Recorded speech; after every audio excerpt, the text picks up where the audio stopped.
संबलपुर शहर में राजेश नाम का व्यक्ति अपने परिवार के साथ रहता था। उसके परिवार में उसकी पत्नी उषा और 2 बेटे पुनीत और विनीत का साथ रहता था। पुनीत राजेश का बड़ा लड़का था, जिसकी शादी पायल नाम की लड़की से हुई थी। पायल की एक छोटी बहन थी कंचन, जिसे विनीत बहुत पसंद थे।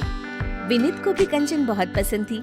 घर वालों को जब ये बात पता चली तो उन्होंने उन दोनों की शादी कर दी। इस तरह 2 बहनें एक ही घर में देवरानी जेठानी बन गई। उन दोनों में बहुत प्यार था। आज क्या खाना बना है? जो आप बोले जेठानी जी। तू मुझे दीदी ही कहा कर, तेरे मुंह से दीदी ज्यादा अच्छा लगता है। लेकिन आप मुझे देवरानी कहा करो, आपकी मुंह से देवरानी ज्यादा अच्छा लगता है।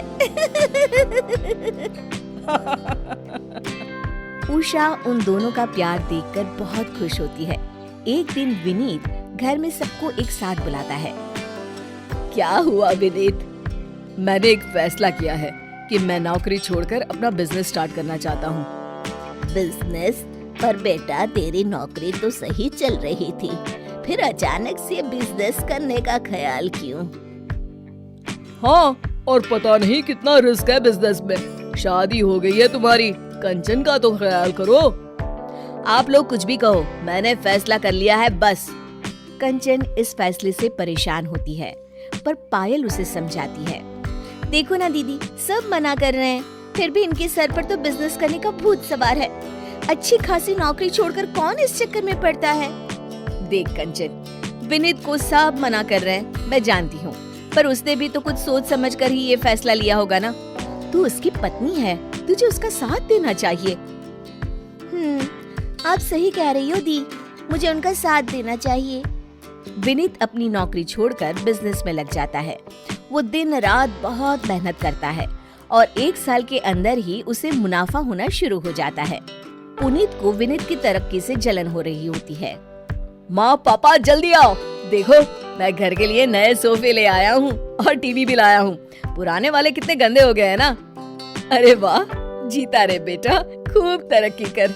तेरा बिजनेस करने का फैसला बिल्कुल सही था, हम तो खामखा ही डर रहे थे। तू तो हमेशा से ही सबसे होशियार रहा है। पुनीत को ये सब देखकर बड़ी जलन हो रही होती है और कंचन अपने पति की इतनी तारीफ होते देख बहुत खुश हो रही होती है। अरे वाह कंचन, तेरा ये लॉकेट तो बहुत सुंदर है।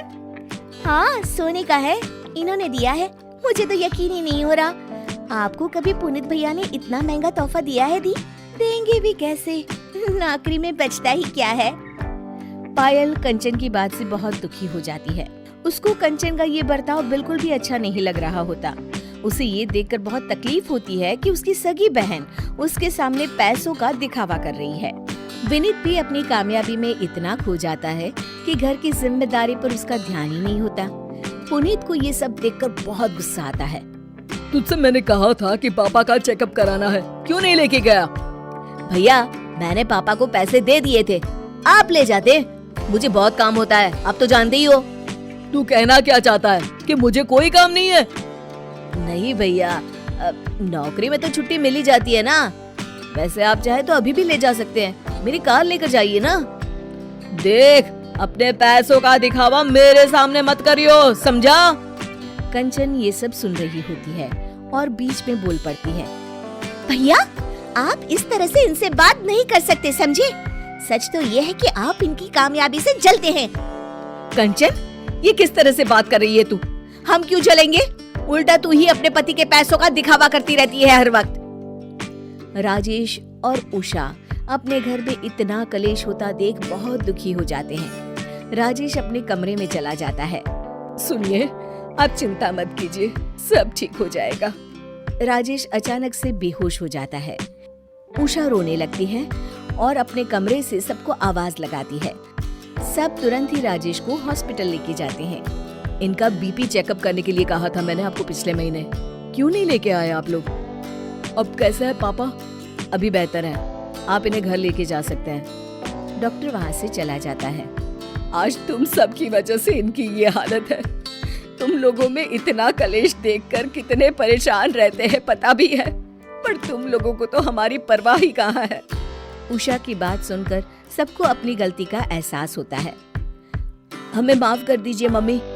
हाँ मम्मी, आप लोगों से बढ़कर हमारे लिए कुछ भी नहीं है। हाँ मम्मी, अब हम बिल्कुल नहीं झगड़ेंगे। जी मम्मी, और घर में फिर से वही शांति और खुशी का माहौल होगा जैसे पहले था।